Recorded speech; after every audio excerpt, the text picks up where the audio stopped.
You're watching Hellbent Holler live.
What is up, everybody? Welcome to Hellbent Holler Live, special Tuesday edition.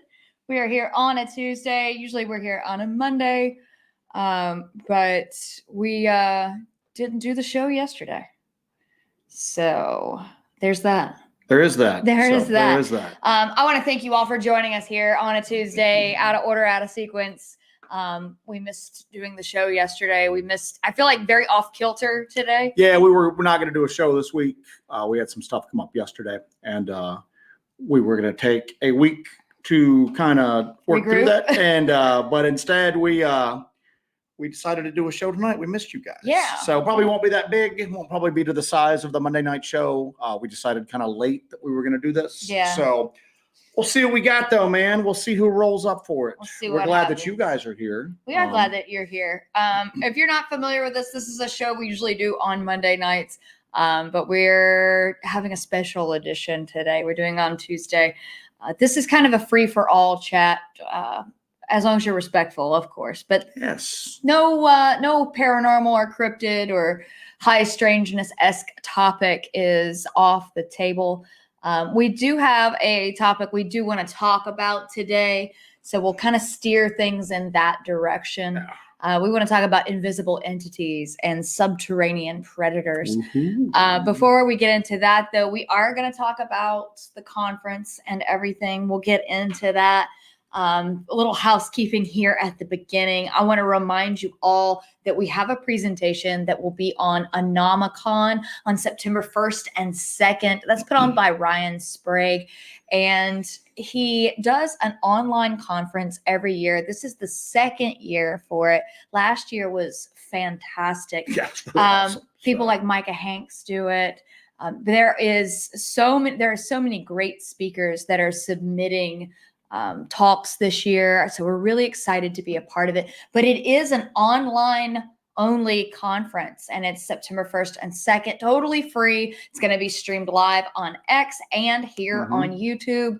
So I will give you guys all the links for that, so you can check out our presentation as well as all the presentation from all the other speakers. And it ranges the gamut from UAP to ritual magic to cryptids to ghosts. I mean, it's everything. There's a little bit of everything. If it's weird, it's there. So make sure you tune in for AnamaCon September 1st and 2nd.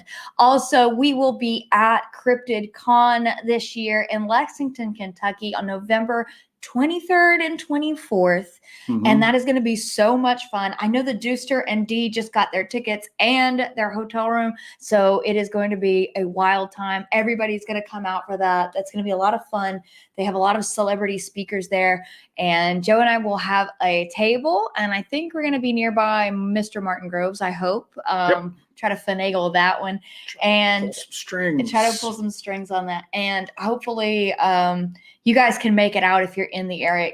CryptidCon is always the biggest event of the year. It's always a ton of fun. You get to meet up with a lot of really cool, like-minded people and just talk shop for a couple of days. We always have just a blast at CryptidCon. So I'm really looking forward to that. It's going to be a lot of fun. And I want a photo with Maria Mayer. And what? Oh, go right ahead. So please continue. So I think I need a photo with Maria Mayer. The cryptid. We're gonna look like a salt and pepper shaker. All the cryptid chicks are gonna be there. It's gonna be Maria Mayer, you, Jessica Chobot. And so it's gonna be pretty cool. Yeah. Real quick, couple quick things. Paul, happy birthday, man. Happy birthday, Paul Puglia. Happy birthday to you. I just want to say the lighting looks really cool on this today. I don't know what we did. We set it up after getting back from the conference, and it's a little different. I like how it looks, though. It looks ooky spooky. So quick things. Larry, my boy, thank you so much. Thank you, Larry Sharp. Very cool. Larry, thank you. And then Stephen Powers, thank you all. Getting us started off tonight here.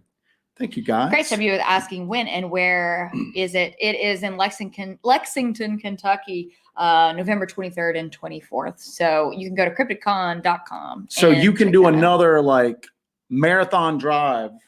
I think she's closer. So, all right, good deal. She'll be closer to that one.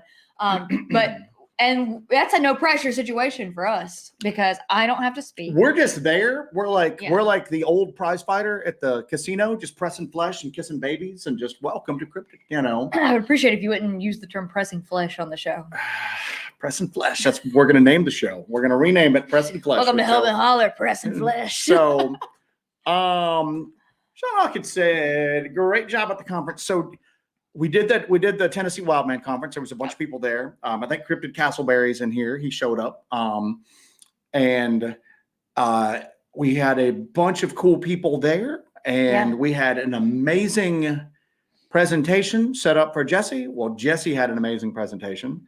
I was going to say, we said we. Yeah, I didn't really do anything about it. But we had video clips, video evidence, audio evidence. It was a multimedia. A lot of audio evidence because Joe and I have been focusing pretty hard on audio lately. Yeah, so we had all of this stuff set up and ready to go, and Jesse gets up there and gets started.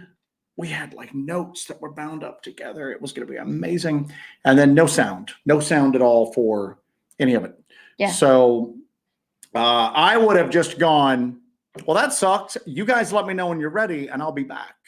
And Jesse just went, all right, I got no sound, literally tossed the notes and then just did a 45-minute presentation, used the static slides that she had. Yeah, I still had my static slides. I didn't have any of my audio. A lot of my presentation is multimedia because I was always an overachiever as a kid. There's a story I've been meaning to tell you guys. I know you like my little stories. I was always an overachiever, and it was a terror to my mother because every time I had a project at school, I always overdid it. So we had a module in this class I was in. We had an Egypt module, and I'm obsessed with Egypt, Yep. And so for this project, some people built, models of the pyramids. Some people did like a thing on hieroglyphics. I decided I would start to finish mummify a chicken. So I forgot about the story. Yes, I was in the mummify a chicken. I was in the 5th grade. Okay. I was in the 5th grade, and my plan was I researched the methodology, the traditional methods in which they mummified people in Egypt, and I got as close as possible in my process of mummifying a chicken start to finish. So I had the chicken dead, and did all the process. I put its organs in little jars. I hand decorated. I used baby food jars that I Mod Podged and turned into little jars for each little organ and everything like that. I had a sarcophagus that I made that my dad helped me make, and I called it King Chickatut. And King what? Chickatut. Chickatut. Okay. Chickatut. And I mummified a chicken. So I went over and above and beyond. That's the point of the story. I'm over ambitious at times, and I did not have any of my over ambitious stuff, so I had to kind of wing it and just give my presentation without those things. Fishing with Fredo, welcome to the channel. But yeah, it was cool. We had a phenomenal time. It was phenomenal. It was absolutely phenomenal. We were there. Martin Groves was there. Daryl Denton was there. The great Dewey Edwards was there. We need to add the great Dewey Edwards. The great Dewey Edwards. What was Oz? The Great and Terrible Oz, or what was it? The Great and Terrible. Was it that what it was? Yes. The Great and Terrible Dewey Edwards. You know, he's the wizard. He is the wizard. So all right. So I'm gonna get a projection of his face. And just have it every once in a while pop up behind us. You know what I'm saying? Let's ask Dewey. Dewey, what's going on? And he'll look over and go, "Hello, I'm Dewey Edwards." Hello, I'm Dewey Edwards. So that's a terrible idea, Joe. So anyway, but we had an absolute amazing time there. We had lots of cool people there. Kim Drescher was there. I think Trey is in the chat. Trey was there. Cryptic Castleberry. We got LW Marshall, Mary. God, it was just it was a lot of fun. It was a hoot. Oh, Dan came. Now I would our boy Surviving the Strange came. Yes, so, Steve came. But I was given a lot of treats and snacks. Yeah, I know. Do you have Martin Groves' thing? It's in the living room. You carry on the show. So I was gifted a lot of treats and snacks because I know we talk a lot about treats and snacks on here. I had one amazing couple from Louisiana give me barbecued Vienna sausages and give Joe 2 boxes of honey buns. So that was pretty freaking awesome. Dan, who is from Tennessee, Dan came with his daughter. Dan gave me a whole stack in a refrigerated bag of limited edition Kitty Hawk Goo Goo clusters. And I keep talking about the Goo Goos, and it has like 10 ingredients in it. It's a special edition Goo Goo. Joe has no idea what a Goo Goo is. Still has no clue what a Goo Goo is. But I got a pile of Goo Goos. Okay, Cryptic Castleberry, thank you for that so much. Thank you, Cryptic Castleberry. We made it worth us coming on tonight, man. So 2 of the things that we were gifted is see if I can get a good one for the camera. Is the great? I've been into that one. The Great and Terrible Dewey's. Don't call him Great and Terrible. It's the Great and Terrible Dewey Edwards. Hellbent Holler cookies that he makes every time we go to a conference with him, which is awesome. And most of those we pretty much live off of those at conferences. He brings us a box of cookies with the orange H on it. And then Martin Groves goes, when we got there, he's like, I got to go get something real quick. Comes in with a giant ammo can. Yeah. And the ammo can is filled with actual ammo for Jesse's 357. And then, of course, stacks of Vienna sausages. And when I say it's filled, it's literally filled to the brim with bullets and Vienna sausages. So that was how we started our conference, was with cookies, Vienna sausages, and ammunition. And that pretty much set the tone for the entire weekend. So it was like amazing. It was absolutely amazing. And I have a lot of barbecue Vienna sausages, and I've already cracked a few of them. So Jerry Faust, thank you. Chickatut bucks. Is that how you spelled Chickatut? Yes, it is. It is. You are correct. Well done, Jerry. Well done. So well done. Stephen Powers' birthday's 8/22. Love to have you in my life. Thank you, Stephen. Thank you, Stephen. Damn, that's pretty touching. Thank you. We had a crappy beginning to our week. That's very touching for you to hear. So I also got this Dogman mug. Dogman mug. Hang on, wait. Look at that. Look at that. Check that Get a little peep that dog there, boys. Our boy Grizz wants to know if the online conference, the Anomicon, is going to be interactive. No, it is not. But here's what we're going to do. Because we submit we have to submit a video for it. So I'm going to make a presentation. Now, if you'll go to last year's conference information, people give a lot of good talks. I think Seth did last year. Seth Breedlove. Seth did one last year. And he talked about filmmaking and getting into filmmaking and doing this kind of stuff. And you find a lot of interesting tidbits that are actually very interesting and helpful. But whoever does it, they submit it. A lot of times they're in their offices and they do it via a cam in their office and kind of talking to a camera and give their talk. I'm going to have a multimedia presentation, but we submit a video for it. And then they play it for the conference. We had all of these very ambitious plans for the conference, none of which came to fruition. No. We had to live stream from the hotel lobby. As soon as we rolled in. As soon as we rolled in. So, and I think I went over this on the live stream, but the trip was supposed to take like 4.5 hours, took like 7.5 hours. We rolled in, we see the guys that set up the conference. We go, hey, how are you guys? Hug them, run up to the front desk. And I'm like, we're here. We're checking in. Can I get the Wi-Fi password? Do you mind if we live stream from the lobby? And the girl's just like, excuse me? And I'm like, I've got like several hundred people waiting for us to hop online. It's okay if I live stream. And she's just like, I guess so. Please don't get me fired. Don't film anybody else. So we had to pick that little alcove to go into. And that set, again, the tone for the rest of the weekend. We were going to like try to do a bunch of live streams balls to the wall and film a bunch of footage, but the crowd was much, much bigger than last year. Yeah. And we lost our voices like halfway through almost. Because everybody wanted to talk. And that's the point. That's the point of doing this is we get to meet everybody and talk to everybody. And we didn't expect to have as many people come and talk to us as they did. So we had no time to do any of this extra stuff we planned on. And then I streamed the presentation for members, and unfortunately it was hot garbage because the acoustics didn't work.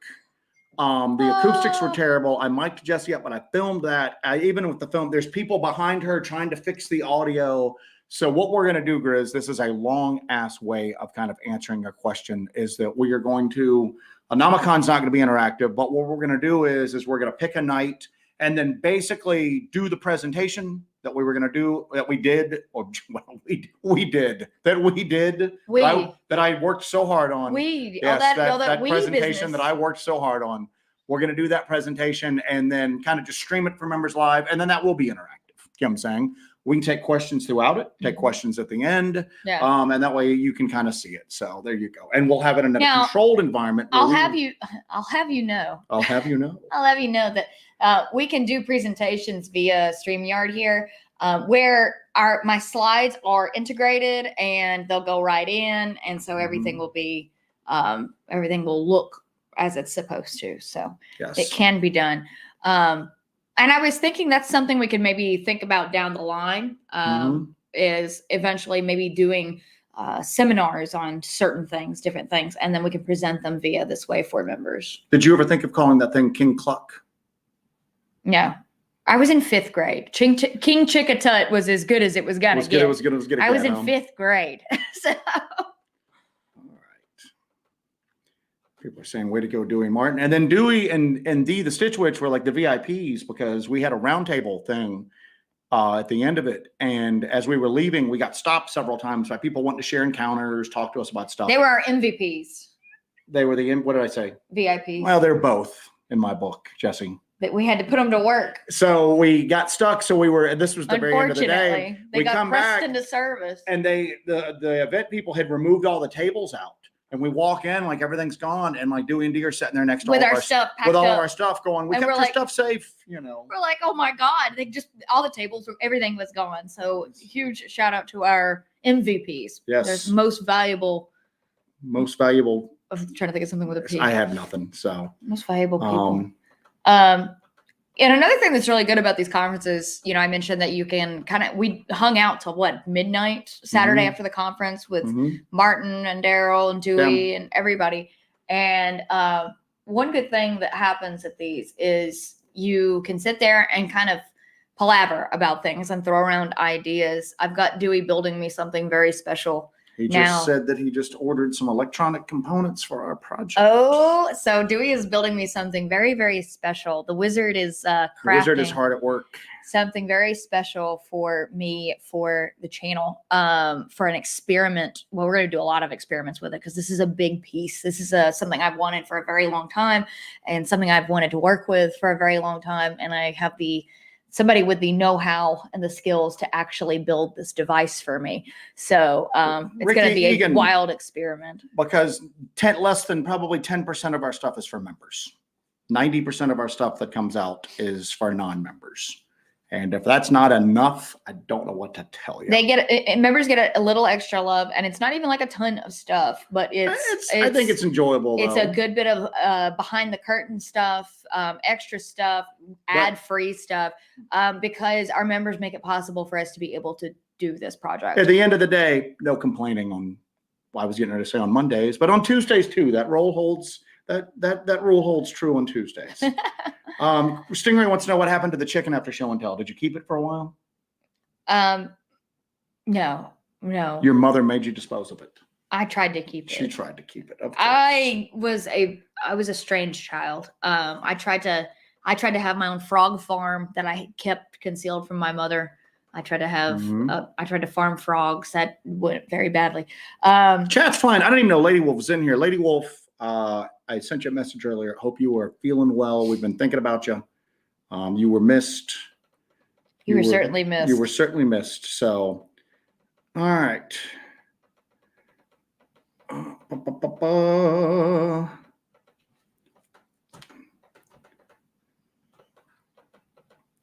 Going down through here, trying to pick out. You guys more people here than what I thought today. So, Tuesday is the day. Tuesday is the day. So, what happened to the frog farm? Let me guess. You tried to hide a frog farm, and I'm sure there was some smell involved with it. And then your mother eventually discovered it. We never got to the frog stage. We were just in tadpole stage. We were in the tadpole stage, and I had them in a little tank, and I had to hide the tank. Of course, it makes noise, and then there's a bit of a smell. When you got a tank full of tadpoles and you're trying to keep them alive in your bedroom. Full of tadpoles. So they were returned to the lake. Okay, gotcha. At least they got to live out their life. But yeah, the chicken was thrown away. Trey says, son's not stopped wearing the Hellbent Holler shirt. So. Oh, that's awesome. Very cool. All right. Bill and Monica came. I'm gonna have to get Bill another shirt. Monica's like, he wears that shirt all the time. I need 5 more. So. That logo is just so cool, and those t-shirts are so nice. When I get a handle on everything around here, since we just got back, and it's just been chaos since we got back, and we deal with other problems as soon as we come home from traveling. I'm going to get the hats that we have left over and all the t-shirts. I'm going to get a count on everything, get everything organized. And I'm going to put up hats and t-shirts on the website for sale. So I will actually have merch to sell. So keep an eye out for that. I don't have a set time for that yet. I've got to go through and get everything put together. But it is coming. All right, let's see what else I have on here. I was going through and starring stuff. Our boy Kyle from Encrypted Connections is in here. I did not see that. What's up, buddy? So Bluto One asked, do you really eat the Vienna sausages? Yes, like you would not believe. So. I love the Vienna sausages, and it's the preservatives that keep me as I am. I'm actually 105 years old. So what's up, Michael? It is Taco Tuesday. We were actually going to do tacos tonight, but we had a rough start to the week, so we were going to have steaks. I'm gonna grill us a steak and do a little salad. Chris, thank you for being a member and supporting everything. Needs a new shirt. Worn out his last one. All right, so I'll have those whipped up and on. I'm gonna do a little Shopify store, and I'll have those up on the store. And we have a variety of hats left. I've got the orange and black variant. I've got the camo variant, and then the classic black. So on the topic of the conference, we don't do a lot of those, as you know. And to be quite honest with you, we can't do a lot of those. Our living room is just piled with bags and boxes right now. And by the time we get everything put away, it's going to be time to go out and do a field investigation. And then we will be. So, but it's weird because we always go, are we going to have the time to do this? And then we get there to do it, and it's always worth it because of the people that you get to meet. My buddy LW was there with his lovely wife. We hung out with all of them. It's always worth it because we get to see people that we generally interact with online. And then we also get to meet people. Whoops, I meant to star that, Miranda. I'm going to get back to that. We get to meet people that we have never interacted with before who have stories that kind of build upon our own experiences, touch upon our own experiences, have similarities between what we've experienced out there, and kind of like helps us paint a broader picture of what's out there. Yeah. And it's crazy because every time we do one of these, that's what it pretty much, I don't want to say evolves into, is that we get to meet some people, and it's one thing to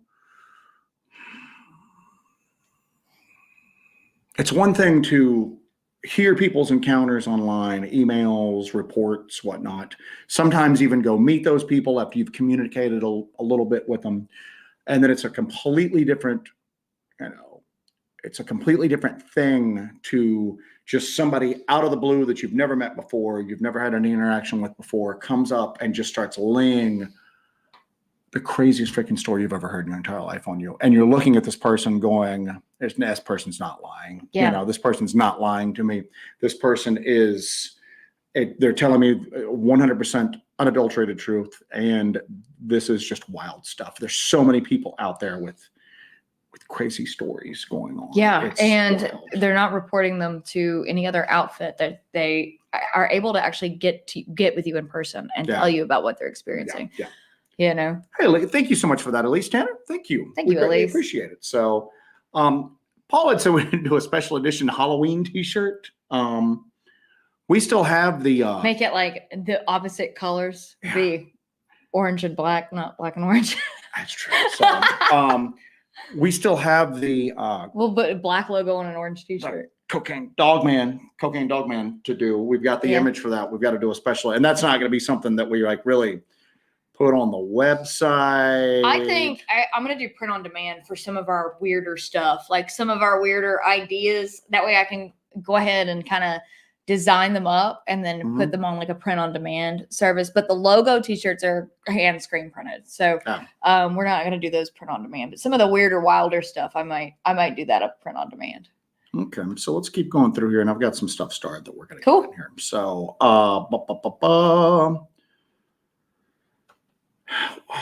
our good friend Sploot, Way of the Sploot. Did you pick up any new info or gadgets that you want for the future?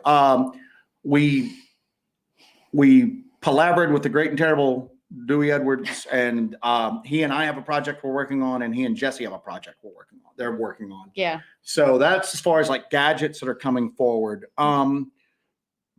No, because generally at these places, we're the most like tech heavy and equipment heavy people. So we got a nice compliment from MK Davis, who is very, very nice. MK Davis did give us a phenomenal compliment. We didn't really have a chance. I was taken aback. We didn't really have a chance to interact with a lot of people that were the other guests. Yeah. I mean, we had Dewey and Martin on either side of us and Daryl one table down, and we all barely got to talk to each other when the thing was going on. But MK Davis came up again. We were the only people in the hall. Everybody else was gone. Dewey and Dee were standing guard over our gear, making sure it didn't get just tossed out on the street.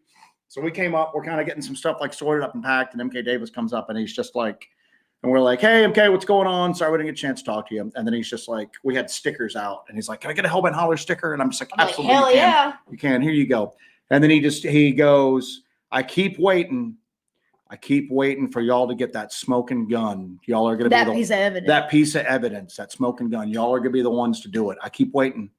I'm still waiting. Y'all are going to do it. When I was just like, thank you very much. I didn't think you followed our stuff as much as you. That was a high compliment. That was a very high compliment. So it was very, sometimes you do these and people that have been doing this for decades are a little dismissive of those of us who are newer to the public scene.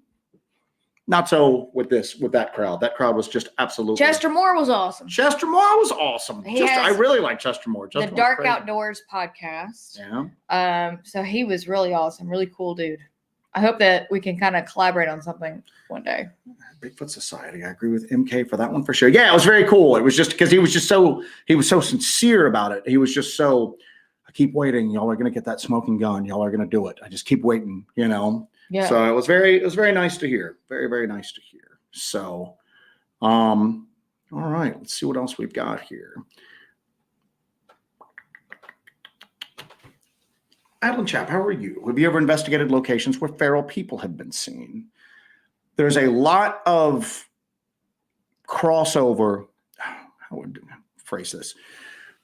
There's a lot to be said for that old trope that Sasquatch in the South, the southern portion of the United States, is smaller, more aggressive and weirder. So a lot of times what you're dealing with are things that are like 6.5 feet tall. So a lot of times I'm going, did they run into a Sasquatch or did they run into somebody who's just crazy out in them woods? Yeah. We did catch something on thermal one night watching us. We've caught a couple things on thermal, but the one that was just a real good full body thermal image of something standing there naked watching. There's no clothing interrupting the thermal image. And I'm going, are we just looking at a really large naked person watching us from the side of this hill, or is that like a Sasquatch? So there's a lot of crossover on that. There is an area that we've mentioned briefly before, that's getting, we and a few other people in this area that dabble in this sort of stuff are getting reports of an older woman wearing like a dirty whitish gown dress thing that is like screaming at people who are on these hiking trails. And we don't know if that's something supernatural or if there's someone having a mental crisis on a regular, but she's out there on a regular basis. So, or like a feral family that's up there. Yeah. The feral people thing, the ones that I find the most compelling are the areas where people could really get in and survive without long-term, generation after generation. Smoky Mountain National Park, the remote areas of the larger national forests through the southeast. So we've never really done an official feral people investigation because we always just get reports of something weird and we go out to see what's weird. But some of the areas that we do investigate are in spots where people say they have encountered feral people. Mm-hmm. The Great Smoky Mountain National Park is just north of us. We've investigated several areas that are in or adjacent to that. So there's large swaths of land in the Great Smoky Mountain National Park. And one particular area that eventually we want to investigate is one of the biggest expanses of wilderness on this side of the country where nobody goes. There's no hiking trails through there. There's no roads. There's no access except for just barreling through the brush. So it's complete, untouched, unsullied wilderness. And I think that is going to be the location in which, if they exist, we might stumble across them. Yeah, and people always just go, well, people couldn't stay there undetected. I tell that you're high. Are you insane to me? Humanity is the most invasive species there is, you know what I'm saying, other than water bears or something like that. I mean, it's just from pole to pole, pretty much mankind goes, and they live, and they're tool users, they're omnivores, they have a great deal of control over their own environment. You can very much, by all means, there could very much be, stand on one of these mountains and just look out and just go, you're telling me that a small community of people could not last here for 3 or 4 generations. Oh, absolutely. And the idea of feral people is not that crazy. The whole mystique of the Appalachian Mountain Range is because you have these isolated hollers, these little valleys, rugged terrain in between them. So the people that lived here were very independent, very insulated. It gave rise to some of the most complex and rich folklore in the entire world. But it's those same reasons, in fact, tell you why, after 2 or 3 generations, pretty much anybody's going to be considered feral up here. Yeah. So there's homeless people in our town that I consider consider feral people at this point. There was one time I was coming home and I called Joe and I said, you're not going to believe this. There was a guy walking down the middle of the street with a skull attached to his face. Yeah. So, We talked about Meth Head Island in Florida. Those people So- went feral. All right, let's see. We got else. What else we got? You got some stuff. I got some stuff started. So, one of which is going to be brought up later. Okay. Noted. Maybe. So, Pete, is that Turcotte? Turcotte. Compared to similar shows on network TV, you guys are noticeably genuine. Much appreciated. Joy to watch. Thank you. It's because we can do what we want. We don't have to follow a script. We don't have to keep our content geared towards selling cat litter and breakfast cereal, which is pretty much just what network television's there for. It's to, to keep the marketing and the advertising going on. So yeah, we pretty much just do what we want. And sometimes that's good. And then sometimes that's not quite as popular as what you Well, it also helps that we have it's just us two. We have a singular vision for what we want. It's easy to stick to that. It's easy to not get corrupted when it's just two people doing it, and you can actually just really do it with integrity and just keep pushing forward with a single line of thought. Yeah, and a couple things that are touched upon this. Alan Lassiter, our boy Alan Lassiter, hello neighbor. Have y'all done any investigation on or off the Appalachian Trail? Yeah, all around. I mean, the Appalachian Trail runs through one of our research areas. So, and you hear stories from hikers all the time. The Appalachian Trail is really busy certain types of the year. Sometimes there's like hordes of people in certain areas, but people have encounters up through there. And then Madeline had a follow-up to it saying, I've been seeing a lot of videos about people talking about encounters with supposed feral people in the Appalachians. Yeah. Part of that is it became popular. It was a TikTok thing. The TikTok. But yeah, it was it was trending. It was trending. There's my phone going off. Oh, how rude. Very amateurish. How rude. It was amateurish. trending for a bit, and a few people were doing videos on it to jump on that wave. We just haven't had any direct. But on the good flip side is that some of those TikTok accounts, either those people were damn good actors or some of them were sincere. That's true. So it's, I guess I can't judge the platform. You can't judge the platform, but it's one of those things that is, I think, unique to this region. You have stories of feral humans all over the place. You know what I'm saying? Siberia, the Pacific Northwest up into Canada and everything like that. But down here, it's really tied in because of the landscape and the livability of the landscape. They're not quite as unforgiving as like the Rockies or somewhere like that. Yeah. So, and given the fact that the Appalachian around them was much more settled and it was an easy place to escape to. Dodging the draft or trying to not go to war, you dip up in there. You know what I'm saying? Native Americans who were trying to, avoid being relocated out further west would go into the mountains to hide.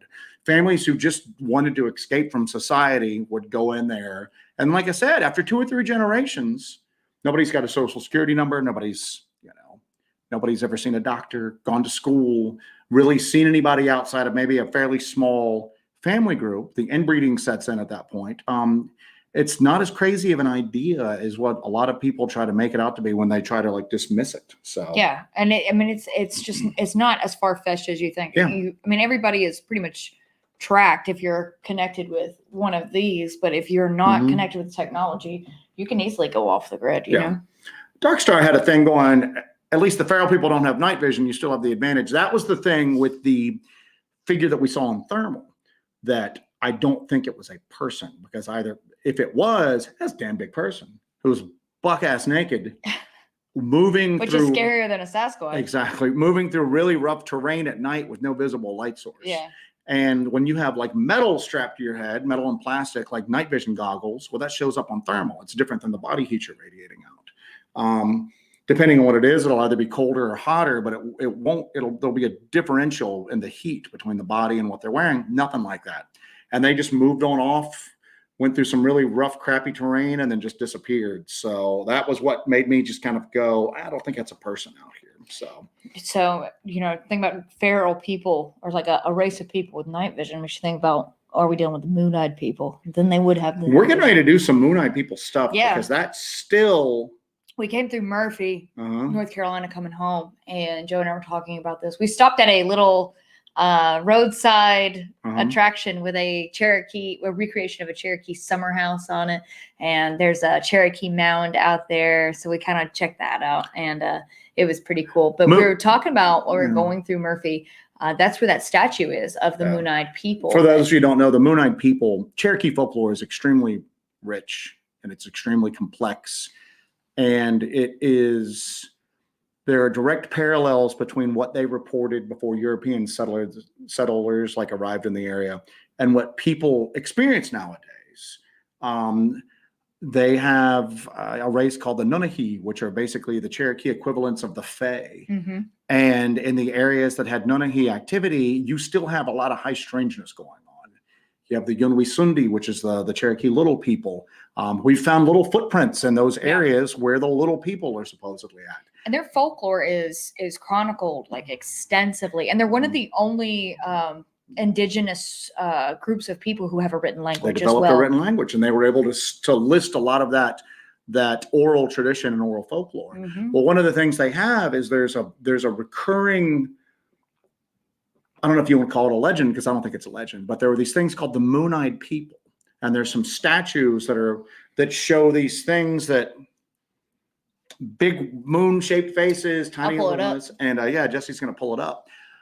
There's a place called Fort Mountain that we had some photos up, and there is it's a cyclopean wall. It's a wall made out of like large unfinished stones, and nobody knows how it was built, or nobody knows why it was built. It looks like fortifications on the top of this hill. And there are Cherokee legends that there were it was a race of small, very pale individuals that had difficulty seeing in daylight that would come out of the caverns and the caves and the mountains and controlled a lot of territory up there. They called them the Moon-Eyed People. And the Cherokee fought wars with them repeatedly until they finally drove them away. There you go. That's the statue of these two little squat beings, the Moon-Eyed People. And supposedly the fortifications there were built by them. Mm-hmm. Like so much of this stuff, Dogman, Sasquatch, there's debunking that takes place. It's very lazy. One of the stories was that they were exiled Welshmen who came over following a prince, and they settled in those mountains, and the indigenous people had not seen pale people before, and that was the genesis of this legend. Well, the prince that they claim came over didn't exist. It's wishful thinking. It's somebody trying to explain away something that's inexplainable. Yeah. And if you look at some of the descriptions and some of the encounters and whatnot, there's people still encountering stuff like that in those areas. Now they call them crawlers, pale crawlers, rakes, stuff like that. And there's parallels between the Moon-Eyed People and other stuff like that. The Dover Demon, these. You can go to any of the goblin legends. Hopkinsville goblins, the Kentucky goblins. It's the same description of these pale There's skin. not too much difference between those and a lot of alien gray stories. So, we're getting into our Subterranean talk now, aren't we? We are getting into our Subterranean talk. On the subject of the Moon-Eyed People, Bonnie and Blue McGee is going to Fort Mountain to see the wall. We actually saw the mountain. We went to Fort Mountain on our way back from Seawood Manor. And we took a lot of photos there and checked it out, went all the way up there to the wall. My question is, there's that theory that the Moon-Eyed People built the wall, the Cyclopean wall. And there are some pieces of this wall that are just gigantic.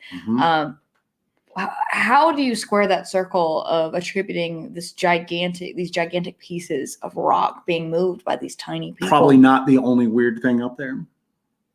Or there's others. A lot of Cherokee folklore sometimes reads like Tolkien almost. Okay, just all the individual races and all the individual like entities that were there, raven mockers, and just all of this stuff. And Sulkulu, their version of kind of like a demonic Bigfoot. So it's if there's one weird thing up there, then you just open up the door to a lot of other weird things existing. So there might have been something that was capable of moving those. If you go to Judiculla Rock, there is it's a petroglyph site in outside of Sylvan, North Carolina, near Cullowhee, and we've gone up there a few times. My dad's actually from across on the other side of the mountain from Judaculla Rock, but there is a carving in Judaculla Rock, and I think we've discussed this before, but it's a 7-fingered, it looks like a 7-fingered giant handprint. And they said that when Judaculla came over the mountain, that's where he landed, and that was his handprint when he kind of did like a Marvel Avengers come down with a giant handprint there. Bonnie Blue McGee also says, this is up your alley, or down the alley. We went to Expedition Bigfoot last Saturday. Our daughter said that anyone who doesn't believe in Bigfoot needs to go there and see that huge. See the turd. Yes, indeed. Yes, indeed. And there is a video of the turd on our, several turds on our channel. Kind of a running theme here. It's a members video where we went to the Expedition Bigfoot. The music, just the way that I presented the turd, is probably my best piece. Jesus Christ, God Almighty! That's probably my best cinematic thing I've ever done. Why do people watch the same show? I think that was like my Godfather. You know what I'm saying? Mm-hmm. Yeah. That was probably your magnum opus, probably the best thing that you've ever done or ever will do. So, Jesus Christ, let's get back into this. That's the Citizen Kane poo is what we're gonna call it. Where the Fluent says that's Impossible channel included your Brown Mountain Lights content. You should be getting royalties. He drove me crazy saying Jesse and her team like it was more than just you and Jeff. Joe counts as a team. I count as a team. He's very tall and carries a lot of stuff. I am a one-man band of like stuff. You remember like the dudes with like the banjos and they got the harmonicas on the wire and they got the cymbals on their knees. I'm the cryptid gear equivalent of a one-man band. Somebody was giving me grief going, God, you're panting in that video. And I'm going, do you have any clue what all strapped on me and that we're 10 miles into it? And I'm trying to chase Jessie, who's like a mad woman through the woods. Yes, I'm panting, I'm panting. But the team, your team. You are the team. All right, we're going to get to the actual topic here eventually. Stephen Tichenell asked, have you ever checked logging forums for reports that could be Bigfoot or Dogman related? Do loggers talk on forums? That's what I was getting to. Is that we have often talked about how we don't really look for Bigfoot activity on Bigfoot groups, like Facebook groups and all that. There's still a few Bigfoot forums around, but forums are a dying thing for a lot of stuff like that. But we look on non-traditional things like backpacking, fishing, overlanding, rock climbers, geocaching, people that are out doing outdoor activities who are outdoors all the time. And they know what the local wildlife sounds like, and they know what a fox sounds like, and they know what a barred owl sounds like. So when these people, and anytime you're on a forum like that, there's invariably going to be a thread on that group going about someone seeing something strange. Anybody ever seen anything weird in the woods, or anybody ever had anything weird happen through here? And that's where you get the most compelling reports that you can go into and actually follow up on and look at that. Not to mention, generally, if you are able to make contact with the people talking about it, they're able to give you very precise directions, GPS locations, all of that as to where you were going. And these are also people that no one has talked to at this point about these experiences. Yeah. Now, on that being said, logging forums? I didn't even know if there was is there a logging forum? If I'm out there logging all day, I'm not coming home and logging on. I'm not logging on to the forum. We got the joke. Yeah, just one more time. Logging, and then you log on. Logging on. It's a double use of the word log, actually. Much like the Bigfoot turd, a log. Yeah. Elise said, I learned from you both regarding Dennis Martin's case, regarding the CIA agent that ended up ending his life due to witnessing all the inbreeding and feral people. The Green Beret went in and eradicated the inbred kids. If you have not checked out our friend South Force 10, you get a chance, pop over to his channel, give a listen to some of his stuff. It's extremely interesting, and it will shed a lot of light on that area and that case and the topic of the feral people. When we first stumbled across him, I listened to his stuff and I just went, holy crap, he has a much more complete picture than we did, but we had heard various parts of that. And it was cool to hear somebody else that had also heard those same accounts. With him being in that area, again, he's got a very complete picture, got a lot of stuff up there. So now the Turner asks, have you heard of the children that can see in the dark and their eyes glow? We've heard of black-eyed children. I've never heard of these. I've never heard of glowing-eyed children. I will look into this, though. Write that down. So we have not had any reports through here of that, we do occasionally still get black-eyed children reports through here, which is so weird. And a lot of times the people don't even really know what they're describing. It involves children demanding to be let into vehicles, not really in homes, because usually it's out in like the woods. We had with one of our remember the Laughing Beast, if you guys remember the Laughing Beast story that we dabbled in a bit, that couple, they experienced a little girl that was, the husband experienced a little girl trying to get him to take her somewhere, that he ran into her in the woods. He experienced Bigfoot activity, and then he experienced what he described. He didn't describe it as black-eyed children activity, but it sounded very akin to it. South Forest is actually on here. What's up, buddy? I've been way back in the Smokies at night with no one around, and I've heard whispers from the darkness. Very faint whispers. Did you put up Shade Vikings salute there? I did not. Thank you, Shade Viking. Thank you, Salute. Shade. We appreciate it. Thank you, sir. Salute to you as well. And Paul Sherman, snack funds. Well, that's going to go in the backlog because Jesse came back home with some snacks, man. So came back home with some snacks. Richard Sharp wants to know any more adventures with Small Town Monsters. Both Alex Petikoff and Jesse are going through their Brown Mountain Lights footage where we did that. And then we have got another area that we're thinking about enticing Alex into going with us. And then we are going to fly to Texas, kidnap Aaron Deese at one point, and then take him out for a multi-day night investigation in some areas for Dogman stuff. So that will eventually happen. That's going to be the most amazing video we ever do, because we're going to have to eventually at some point probably take him and shake him, you know? He's going to be so excited. He's going to be so into it. And knowing Aaron, he's going to come out so completely prepared that it's going to make us look like amateurs. So, he's going to have like a snare over his shoulder, like ready to go. Centurion's out. Have a good evening, buddy. Goodbye, Centurion. Have a good evening. So, let's dive into this real quick, shall we? Yeah. Let's dive into this show, shall we? Oh, and by the way, for Sploot, I did mean to say that.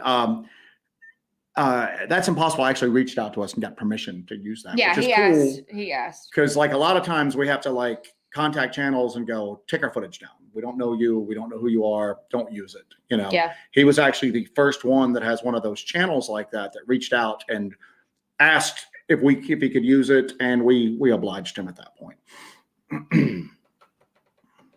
So Squatch and Holler, who was also at the conference, did the guy tell you about the blob he saw in the trees? He told me and was scared while telling it. So this gentleman came up. I was busy talking to somebody else, but Joe talked to this gentleman for an extended period of time. And I'm assuming you're not going to share a lot of this Not story. going to share a lot of it. I'm going to share the dabble. I'm going to share the basic details of it because that ties into our topic for this evening. Invisible entities seemed to be a running topic over the course of the conference. A lot of people talking about cloaked entities with adaptive camouflage. There was a lot of people there talking about that. We heard more about weird cloaked entities there than we heard about Dogman, than we heard about Bigfoot.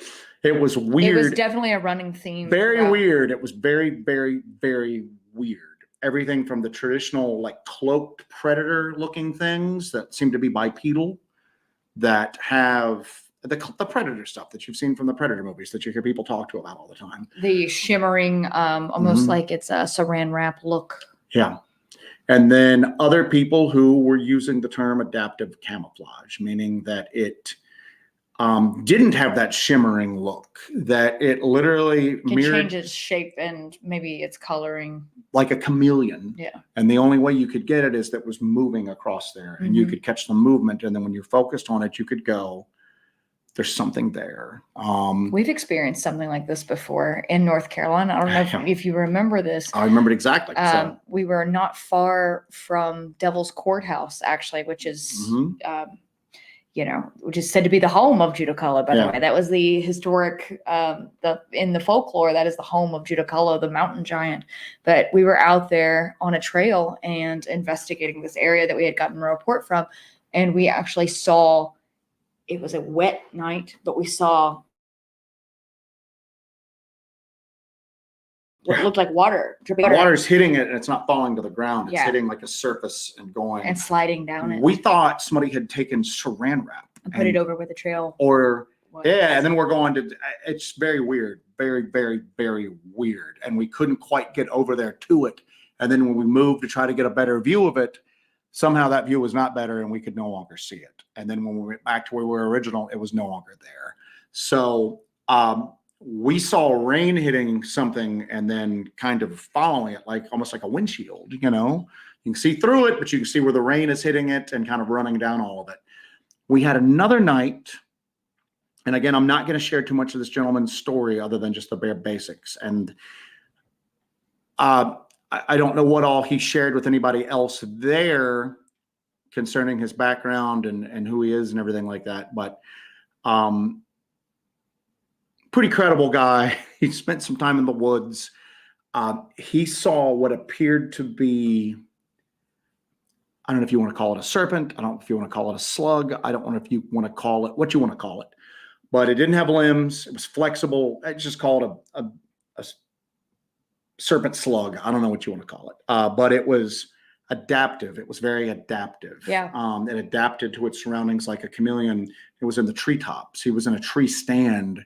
He had gone out there to hunt, and he kind of just caught it out of the corner of his eye.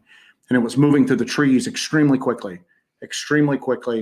And he went to look at it, and he made a sound, and it spun around and started going towards him. He was in shock. He finally took a shot at it, jumped out of the tree stand, grabbed it by his hands, dropped as much as he could, and then just fell to the forest floor and got the hell out. He was convinced it was predatory by the way it moved and the way it was approaching him. And his theory, and it was a pretty damn good theory, is that the area that he was in had a lot of caves, a cave system, and that whatever these things were, that they were subterranean.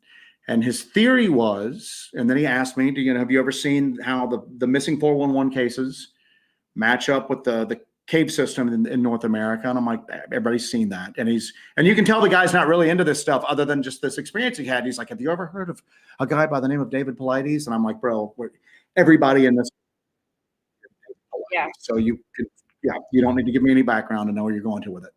But his thing is that if these things were invertebrates and they had extremely effective adaptive camouflage, and if they were underground and only came up above ground to hunt, they would be next to impossible to discover or prove that they existed. Because even if they died above ground, they're invertebrates. You know what I'm saying? Mm-hmm. Worms don't leave, bones on the ground when they, and they die and like rot away at that point. That there would be no real physical evidence that could be found at a later date and then gone, wow, we've got a novel species here. We have a new species, so it's something that we don't know what it is. And especially if they're spending most of their time underground, well, an invertebrate that's shaped like a worm is going to be able to get through caverns and caves and tunnels that people can't get through. Mm-hmm. Not to mention if they can tunnel themselves at that point. He was extremely shook up by it. He was extremely shook up by the encounter. He was extremely, and like he said, you could see him reliving it as he told you it. It was somebody who you can tell in the normal circumstances is a type A personality, very willful, very strong-willed, and you watched all that melt away right before your eyes as he became like immersed in the story of what happened to him. We gave him our email address. We haven't heard from him yet. We're hoping to hear from him. I doubt he's ever going to, I can't say that. Come forward publicly. I'd love him to, because it's one of the more compelling things I've ever heard in my entire life. And I guess you would say his pedigree would give credence to it as well. If he was willing to share some of his pedigree, because I saw what was on his hat. And when I even said that to him, I went, I saw what was on your hat, man. Yeah. And he just kind of went, oh, and then kind of moved his hat a little bit, almost as if I've already seen what was on your hat. 40 in Tennessee, who is Randy, he goes, he talked to me and my guys as well. He said it almost reminded him of a terrestrial sea slug. Extremely fast moving. And again, he kept hammering it home. Predatory. It became predatory. I think these things come up. And he goes, it was so hard to see it that if one of them was next to a trail, and he talked about that missing 411 thing, the point of separation, where somebody just looks away from their hiking partner for a moment or goes around the bend in a path, and then that person's gone and never seen. He's going, the way this thing moved, the way this thing could stay hidden, the way that this thing just floated from tree to tree, the raw power that it had and the grace and the stealth. He goes, I could see this doing it. He goes, I could see this doing it. He goes, as I learned more about this, I just kept going. Nothing I'm reading right now about these missing 411 cases seems outside the capabilities of this thing that I saw. It's an extremely crazy story. And again, I don't know how you guys felt about it, Randy, but extremely credible, extremely, listen, man, you do this for a while and there's those tropes that everybody knows, you know what I'm saying? Everybody knows what Bigfoot supposedly does, you know? And sometimes you hear people that are dealing with more commonly reported entities and they're going through what they're experiencing. People do make up stuff sometimes. People do sometimes. Oh, you're going to get one of those every now and then. You're going to get one of those every now and then. And it's human nature. And you can generally kind of go, okay, when somebody's just telling you a story of something completely novel and you're watching them relive it right in front of you, and you're seeing the pupillary response and they're sweating and you're literally watching them get nervous, kind of getting back into that moment for it. It's very compelling. And especially when it's something completely novel like that and something that you don't really hear every day. So Xenotalk had an interesting part here. He says the way an octopus can hide in plain sight is amazing. That's what that made me think of. He mentioned that a few times. Actually. Oh, really? He mentioned that the boneless nature of it.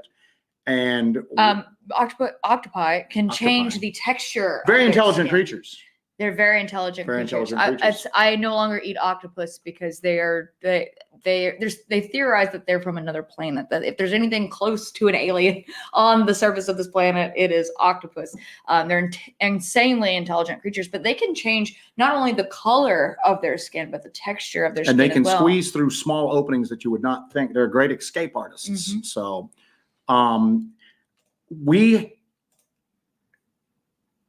the way the conversation unfolded is that he said, I want to know that I'm not crazy. And then he's like, I know I'm not crazy. I think I'm not crazy. I don't know. Have you guys ever heard anything like this or seen anything like this before?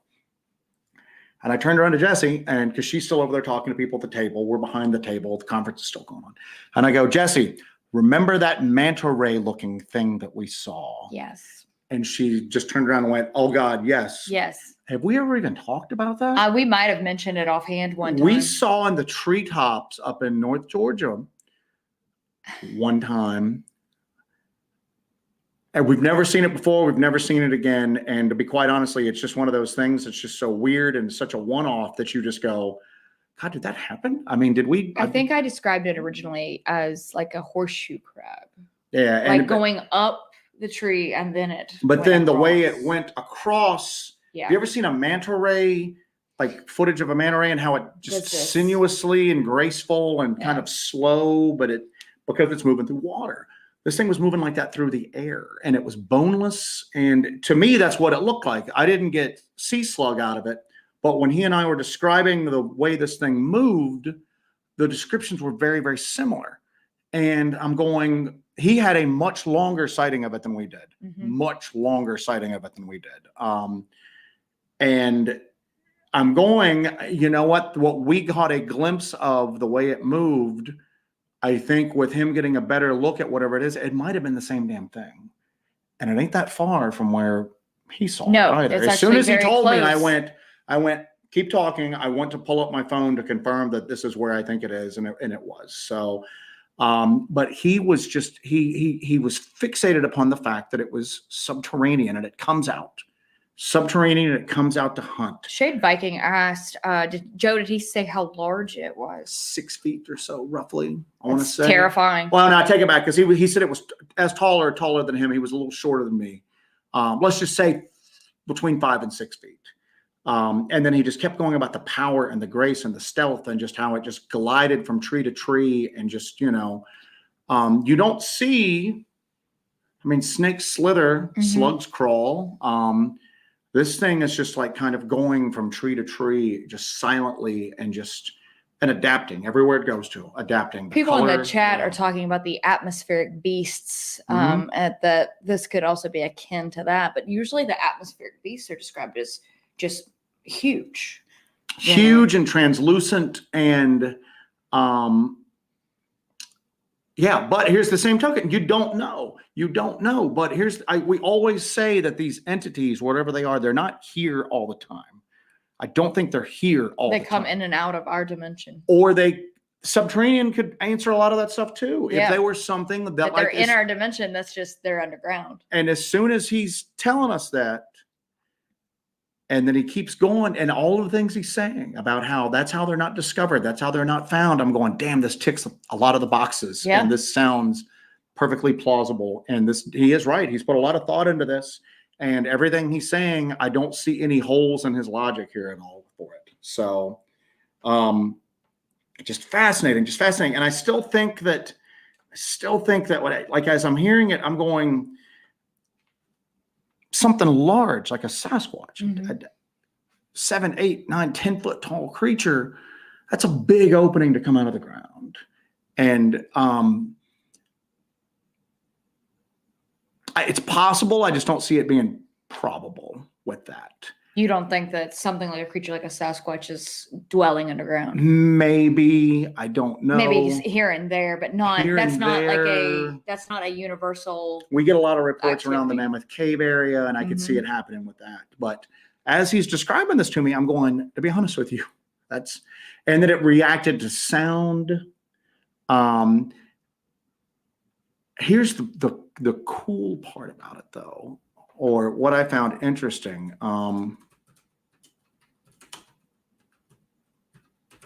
And I am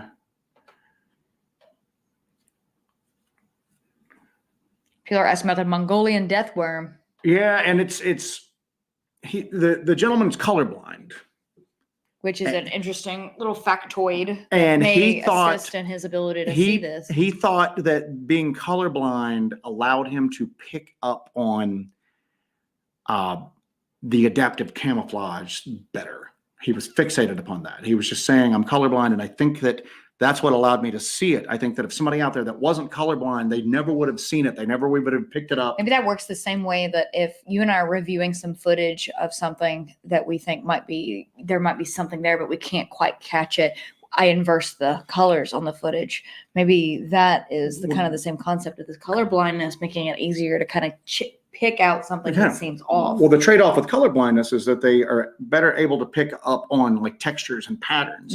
And that's what he said it was, because this thing was mimicking the patterns of the leaves and the branches and everything like that, but it was still slightly different. And he said it just jumped out at him. You know what I'm saying? That it was extremely easy for him to see, but he thought that somebody with normal vision, and again, keep in mind, he's going, I don't know. I don't have normal vision. I just think that normal vision people might not pick up on it as easily, but I was able to pick up on the differences in the patterns and the texture on it.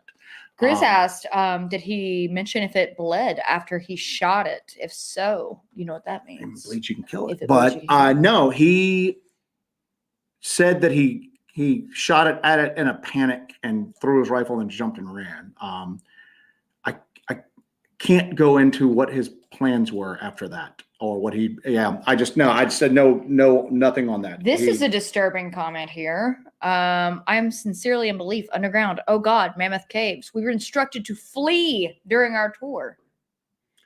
Please expand upon that. To flee? To flee what? Flee what? You were on a tour and they told you to run and get out on a tour? Was I like in the event of what? In the event of details.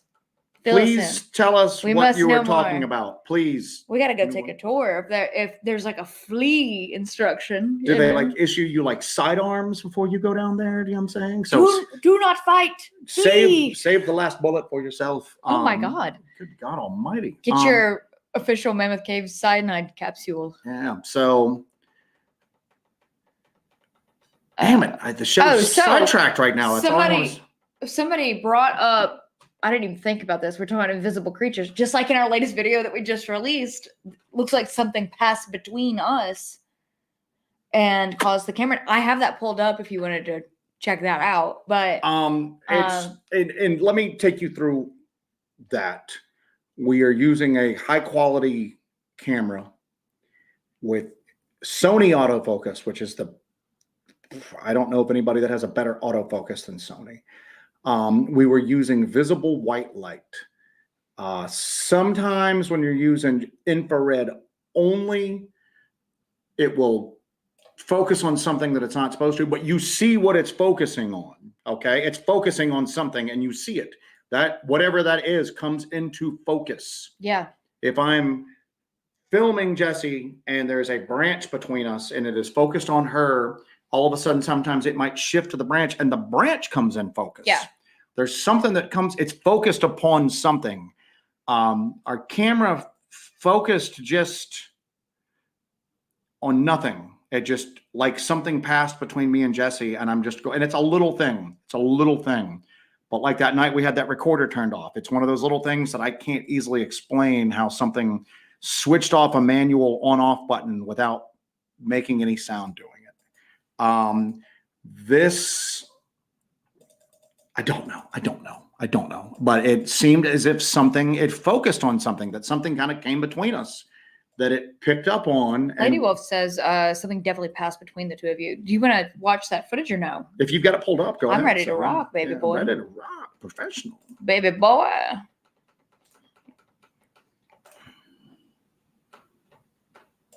Maybe. I lied. I've got some stuff marked too, or you can go through the chat just real quick. Share this. All right. Real quick, while you're doing that, Moondog Davis has a thing. There's all kinds of critters invisible running around us all the time. And that factors into one of the patron saints of Hellbent Holler, John Keel, and the super spectrum. That if you could see outside of your limited busty spectrum. Girl in that ad there. All right. Check that out. Whoa. All right, finding soulmates from the Philippines, huh? So, Jesus. All right, let's check this out. All right, let's check this out, shall we? So.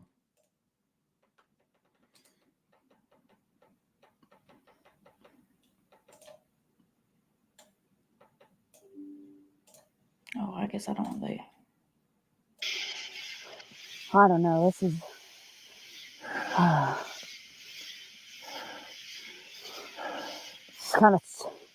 it's kind of unnerving. Here's what happened there. Look, hold on, camera just lost completely focus. lost you. Wait. Oh, Whoa, you just blurred like nobody's business. That was bizarre. Really? That was bizarre. Yeah. It's like something passed betwing. back that up a hair. Look at that face. Hold on a second. Woo, boy. Focus on that face. Woo, boy. Oh, I'm gonna back this up just a hair. Oh, look at that one. Been getting into the brownies there. Whoa, damn. Okay. All right. Oh, Jesus. So yeah, anyway, so that's what we have there. That's what we were experiencing there. Is it almost seemed like something passed between us. I think I've totally lost that whole thing. And it's white. We had white light, which is just so odd. Somehow I've lost the whole thing. Oh well, we watched it. Yeah, and normally you don't have that kind of reaction with a camera. It needs something. If it's going to lose focus, it needs something to focus on. So it looks like it was focus breathing, trying to catch whatever it was kind of passing. That's really freaks me out.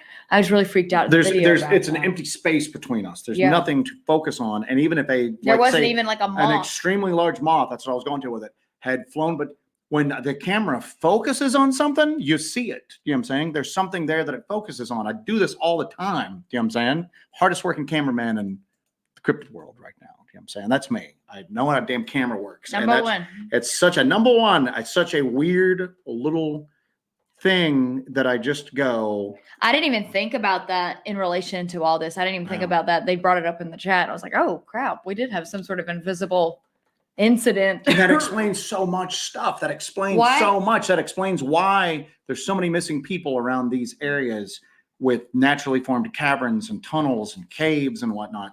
And that also, we know somebody who spends probably almost as much time underground as he does above ground. Yeah. And maybe they don't hunt down there because you don't crap where you eat. You know what I'm saying? And maybe there's some sort of intelligence there going, if people start going missing in these caves, people are going to come into these caves to see what's up and we might get found. However, if they're going missing in their territory and their terrain above ground, they're not going to know what it is. What do you got? Dara asks. Bonnie Blue McGee. My friend Mark says you need pocket sand. We do need Why pocket does sand. pocket sand keep getting brought into the conversation? We're going to need pocket sand now. We go where the universe takes you. And Time to invest in pocket. We've been reduced to pocket sand. all right. Surviving the Strange, I love you. Shorter than Joe, isn't that everyone? God, yes. Yeah, Moondog said the camera was tracking on something. It was, and you know what? We've played that, and I don't see anything. And I'm not. And here's the deal: there, just like with a lot of this stuff, there may come a day that I go, "Oh, that's what it was." We leave ourselves a little wiggle room. There may be an explanation for it. I just don't know the explanation right now. To me, my initial gut response was, it's like something passed between us. Yeah. And then when we reviewed it, I still went, still seems like something passed between us. You know, everybody who does this stuff a lot will have a moment where you're out there looking for weird stuff, man. You stay as critical as possible, but at the end of the day, you're looking for weird stuff. Your mind is primed for weird stuff. And everybody's had something happen where you go, I think this is weird stuff. And then you go, upon further review, it's not so weird stuff. We know what that is. Yeah. That ain't the case with this little clip. So, all right. We talked about the Moon-Eyed People earlier. But Let me get this real quick. JD Smooth, how did he know it's subterranean? That was his theory, his working theory, given the caves, and that you can tell this is not an unintelligent person. And this is a person who has had to problem solve very quickly in matters of life and death, and has had to do things that involved a great deal of time and preparation and research in order to make it out the other side in one piece. Yeah. And that's a very eloquent way to put all that. Very eloquent way to put it. I'm doing a really good job tonight. You're doing a really good job. An amazing job. I just want to say that. I think Tuesdays I'm really coming into my own. I think next time we'll just have you do the presentation, and I will sit behind the post and watch the car crash. But that was just what his theory that he had come up on, and I couldn't poke any holes in that theory. And there was a lot more to it that I can't really share without. I'm giving a basic thumbnail, and really, it wasn't until we found out that he had spoken to other people that we even felt comfortable sharing what I'm sharing. Yeah. But I can't share anything. I can't share the juicy stuff, to be honest with you. So there we go. And I know that's frustrating, and trust me, I feel it's frustrating. Nutslap had a comment. Of course, earlier. Nutslap had a comment. What did Nutslap have to say? Invisible entities, cloak predators, and blobs? No, it's just a monkey in the woods. Monkey in the woods doing all that, man. Come just on, a people. monkey in the woods. Come on, people.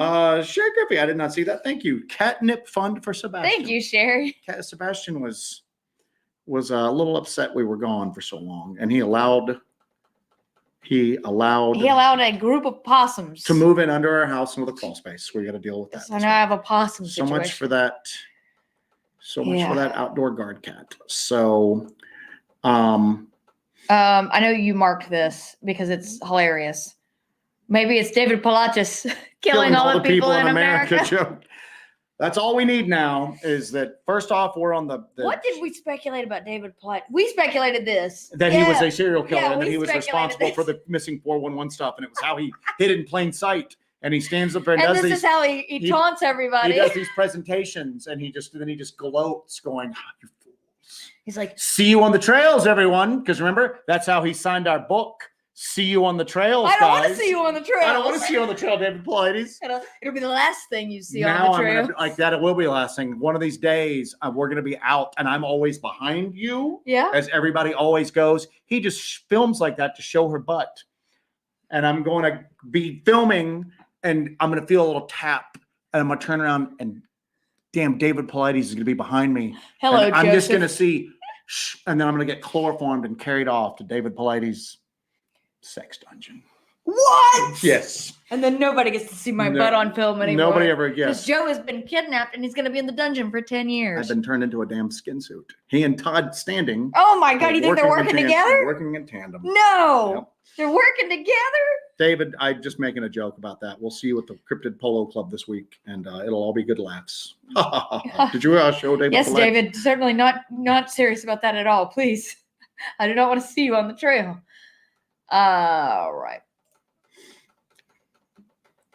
Harvest Mary Moon said, "Have y'all been in abandoned mines?" No. No, but we got a guy. We got a guy. We got So a Joe and I guy. are not going into caves. Joe, We will go into easy caves and light caves and surface caves. we will dip our toes into a We'll cave. dip our toes into the cave waters. But we're not going into it. I'm not crawling anywhere. I'm not built for caves, but we got a cave guy. We got a cave guy. Our Yeah. boy Death Wish, does this stuff and makes us look like, I don't know what he makes us look like. Makes us look like rank amateurs at this stuff. Fools and children. Yes, indeed. He is like the most hardcore person we know. Yeah. As far as this stuff goes. And generally, we don't go out with a lot of people in the woods because this is just God's honest truth. We end up having to like wait for them and help them, and they're sliding into the stuff. We go with Alex Petikoff, and it's like, cool. We can just go. You want to do that? Yeah, let's do it. I'm worried about going out in the woods with Death Wish because we're going to get smoked. Did You know what Alex I'm put his cave episode out? saying? It's supposed to be coming out. I think it's out for members, but it's coming out. Oh, so Death Wish is in that episode. Death right? Wish is in the coming Small Town Monsters because we made a connection. We were cryptid matchmakers.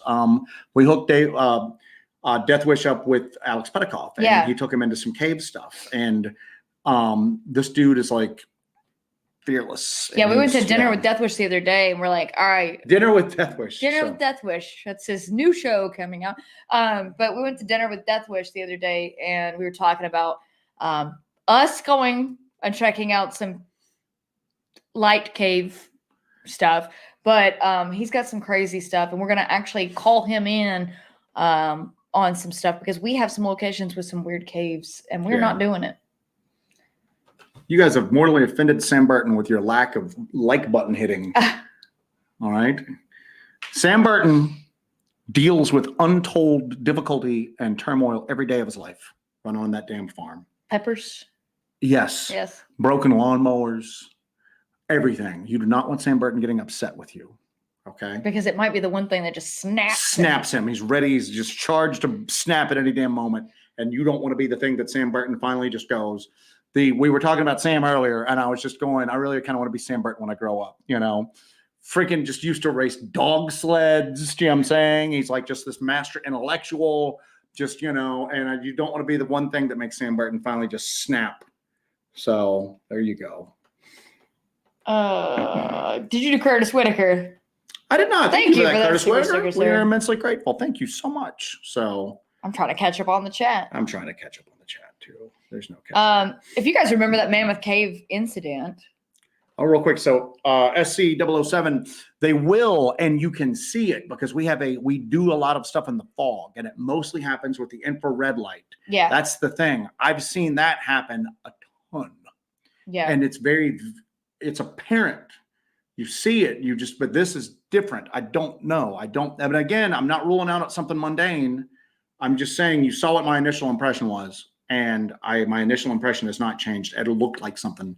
But again, it looked like, I'm not saying something ran between, I don't know. It's what it looked like. It's what it looked like to me. So yeah. Bonnie Blue said that this one with Death Wish, he's amazing to watch. He is a wild man. Like he is a literal wild. He's a literal wild. Put the man. link to his channel up there. He's just getting really started with his stuff. Yeah, we're super excited to. Oh, good God! Oh, this is good still God. running. Oh, it's over now. Shut it down, boys. Let me silence this. We're getting possum advice here. Mothballs will run the possums off. And then Kim's telling us to leave the possums be. There were two possums fighting underneath Joe's Possum fight. possum fight. There We'll was get a camera down there. We'll stream it. Possum fights. Yeah. People can bet It's on like their bum favorite possum. fights. Yeah, exactly. But with possums. There were possums fighting under Joe's tub last night. And I was like, you hear them? They're hissing at each other. Yeah, possum fights. Let me pull up his page. And I'll share the linky dinky doo. What's it under? Is Charlie. I didn't know if he changed it to Death Wish. I think he changed it to Death Wish. Jesse named him Death Wish. Jesse came up with the Death great Wish. marketer, no Yes, problem. indeed, so. You do your thing. I'm gonna entertain the fine folks. Yeah, I think this is it. Yeah. He is our tunnel. Oh, that's a terrifying profile picture there.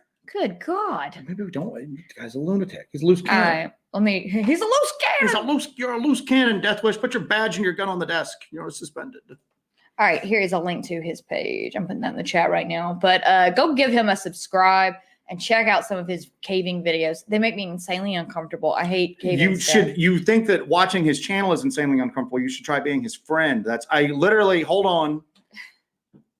I have a message from him right now.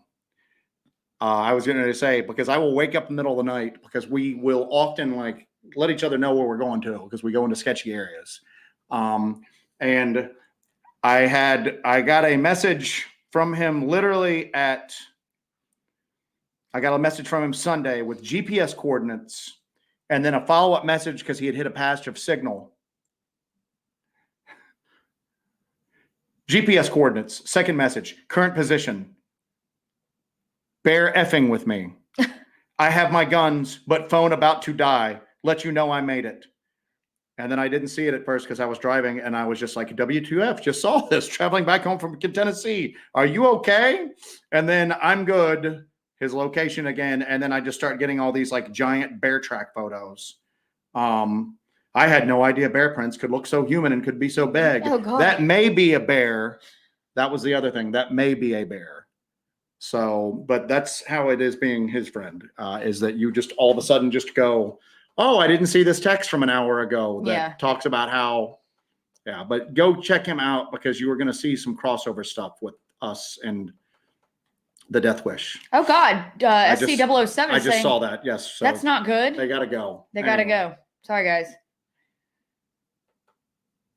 Everybody's giving us bad possum. We don't want to hear this. You're giving me very bad possum advice. I have possum anxiety now. We're going to hear them in a minute. Hold on a second. Michael Tovar, Strange Places Cave Show from Alex this week. That's what our boy Death Wish is in. We tried to watch The Descent because Jesse's never seen The Descent. I had to stop. And we rarely get to watch TV. When I say rarely, maybe once every couple of months, we go, let's watch a movie and not focus all of our lives on this stuff. Yeah. And then, of course, this time we've been talking about subterranean predators. Let's watch The Descent. And then we can only get through a little bit at a time because Jesse had bad claustrophobia. Yeah, I'm sitting there wrapped in a blanket in a pillow, piled up in pillows, just going, oh God, I can't handle the claustrophobia. Yeah. I go nuts. All right. So, I'm going to put a couple quick things here real quick that we started that we are going to do a follow-up show on this because we didn't even really get to usual, all of our stuff. Most things, we start off with these meticulously laid out plans for the show. I'm going to tell you this though. This I'm saving for the book. Yeah, save that for the book. But we had stuff on Tommy knockers. We had stuff on the Russian government's report that there was a intelligent race of giant insects. I hate that one too. That had survived the Permian extinction 220 million years ago and had developed into blood-sucking predatory creatures that had basically groups of humans that they would harvest underground, and it wasn't enough. And sometimes they would have to come above ground, and it was just craziness. So very, very, very Bonnie grim. told me not to watch that episode. Yeah, and these two people are my friends too. So it's not only just we literally when we hooked Death Wish up with Alex, I went, hey, by the way, we're friends with Alex. Please don't kill him. Please don't get him killed. Please don't take him. Where are you taking him to? And he's like, oh, I'm going to take it really easy on him. And I'm like, no, take it really, really easy on him. Because again, Alex is an adventurer and does all this stuff all the time. But unless like Death Wish goes out with like the best cavers in like the world, and like just they end up going, we don't really want to go out with you anymore. Yeah. Please. You're I know how we're like, oh, don't hurt our Alex, but then I'm talking about cooking and eating him, Wow, that's different. His death served a purpose. All right, let's see what else we got here, guys. We're coming up on the hour and a half mark. We thought we were just going to do like a few minutes tonight. Yeah. Damn. Yeah. I'm starving. If anybody has anything now, Yeah, we'll do a last call. I know we got a bunch of y'all on here, now. but we're gonna eat some dinner. That's what we're gonna do, because it's getting late. But yeah, if you got Anybody now? anything Speak else, now. throw it Speak out now. there. What And I we don't got- want any more bad possum advice too. Yeah, what we've got coming up is we're kind of stalled on the thing that you brought out recently, the dog's gone missing stuff. Yeah, we're kind of stalled. at a stalled point with that because Witnesses never got back in touch with us. Mitchell has gone dark. I don't know. I mean, we've made pleas multiple times for him to get back in touch with us. If we hear from him, we'll go with it. We're gonna keep checking that area out, but we haven't found any remains of dogs. We've had some weird experiences there. It's a weird place, so we're gonna continue to investigate that area. But this is just gonna become another just little data point in that area. So. I think we've settled on Halloween. We're not going to tell you what we're going to do for Halloween. Yeah, we've got Halloween. Because of reasons, people, D-balls. So Dead on Yard Hunt, we also gave you more plugs at this conference this past week. So we're trying to we're trying to spread the gospel. trying to spread the gospel. You are not getting an app check today. Sorry. That is Grizz has something I have honestly not thought of. Maybe Mitchell went looking for those dogs God. himself and got himself. I did not freaking think of that in the slightest. Oh, okay. Why did you not bring that up like a couple of weeks ago, Chris? Yeah. Where have you been? That was like right in front of us. We didn't even think about it. Yeah. I never thought of that before. We thought that at most somebody might have told him to shut the hell up and stop talking about it. Right. I didn't think about that. No. Looks like that area's back on the menu, boys. Now Back at square one. we've got it. Yeah. All right. We did find hair out there. We found some weird. I mean, no, there's weird stuff, but I was just saying that particular aspect of it. Damn. Okay.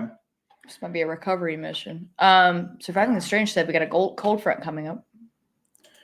We can use it. Damn. I'm kind of like. You're having a moment. I'm having a moment. I never. Spill and T goes, didn't you find a shoe? Yeah, we did find a shoe. We found stuff out there. We found the shoe. We heard the weird primate sound. It's difficult to operate and collect audio evidence in that area because of the katydids. They're so loud. Yeah. And so we're terrible at being detectives. so but yeah, we found the shoe out there, and you know what, again, here's the deal. At the end of the day, it's just a shoe. Just like the boots and the clothes we found on the LBL. There could be a mundane explanation for it. I often go deep into the woods and kick one shoe off and then just continue my hike with one shoe. He's being facetious. And we smelled something nasty. That's true. Yeah. So but MK Ultra is 70% confirmed for Crypticon. Yeah. Anyway, guys, we're going to wrap it up here. Thank you all so much for joining us for this out of sequence. Yeah. Thank you for this Tubular Tuesday. There was a little thing that I wanted to, and this person may not even be on the chat anymore. What? I thought Arnold Killen. Investigating takes a lot of time, money, and resources. Do you all regret going down that road or not? Well, I regret some things. regrets. I have a few. I have regrets. I have some regrets. And sometimes the human element makes you kind of go, what the hell am I doing here? We had some of that this week. Yeah. Sometimes that happens. And quite honestly, that has always been a factor with investigating high strangeness, the paranormal, cryptids, everything like that. You From the expect ghost hunters back in the Victorian era to modern day. you expect a certain amount of it. And it's almost like sometimes that might be one of the deflective or defensive tactics of the phenomenon itself. Yeah. But overall, no, don't. No. And that's part of We the call reason, ourselves Hellbent for a reason. that's part of the reason why we did this show tonight, is that we were going to take a week off, and then a lot of people who follow our channel had some really great things to say, and we were just like, you know what, let's do a show tonight. So overall, not in the slightest, because we've got to meet some really cool people, we've got to learn some really cool things, we've got to experience some stuff that nobody else. The good outweighs the bad by far. The bad does have these periods where it peaks and it gets pretty crappy, but overall it outweighs it by far. Rev PC asked, thanks for the Tuesday holler fix. Back to Mondays next week. Yes. We'll be back to Monday. So anyway, Jesus Lord Spunk. Maybe that was his shoe we found. Hello, welcome to the party, pal. Why did we not even? We literally just talked about that. No, but I'm just saying we didn't think about the shoe. I'm just saying. Oh, that's Mitchell's shoe? Yeah. Yeah, that's why I said we're terrible detectives. We're awful detectives because we're not looking for dead bodies, we're looking for Bigfoot, you know? So we missed this dead witness connection, I guess. Please don't say that. Good God Almighty. All right. Yeah. So no, we got to go back out because now it's like, oh, I'm looking for a possible dog or two, but now it's like, well, plans for this week are changed. And for that note, we're going to wrap it up, folks. Thank you all so much for joining us on this Tuesday evening edition. We are going to. We got a lot to think about. We got to adapt some plans now. Thank you all for, again, as usual, the chat participants end up being a vital part of this project. Yeah, because we miss important things that we've been doing this for a few weeks now. It's too big. And we've totally missed this important detail. Yes. It's too big for just two people. So anyway, we thank you guys. We're going to wrap this up. Moondog goes, crime scene. Yeah. I hope not. It's going to be an odd one, but all right, guys. Thank you so much for being a part of this Tuesday night, Tubular Tuesday night here at Help and Holler, a little alliteration. I hope you guys have a awesome evening, awesome rest of your week. We're going to be a little off kilter because we've had it a day later here, but everything's going to be awesome. Everything's going to be cool. Thank you guys for your really kind words through all this weirdness and craziness we've gone through as well. It's been a little difficult, but you guys have really brought our spirits up during all this. There was a time when Art Bell, and I'd mentioned this earlier, there was a time when Art Bell, at the end of one of his live episodes, basically just quit on air and went, that's it, guys, I'm done. Thank you all. The network didn't know about it. Nobody really knew about it. It just caught everybody off guard. And there was this really crazy outpouring of like support for Art Bell. Yeah. To the point where Art Bell had people coming in from like all over the world with like special skills like you would not imagine to like assist him with the troubles that he was going through. And we saw that on a granted smaller level, but it was, even though it was smaller, it was still just as important and just as touching this week. So we greatly appreciate you folks. Greatly appreciate it. So, all right. Keep the faith, keep the fires burning, take care of yourselves, take care of each other, all of that good stuff. I'm going to take you guys out on that really awesome new song we have for this. But thank you guys. We appreciate it. You guys are the best. We love y'all. See y'all next week. Stay tuned. Stay strapped. Have a good one.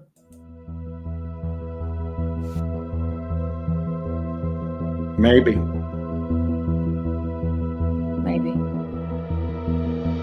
it's broken. I know it's playing.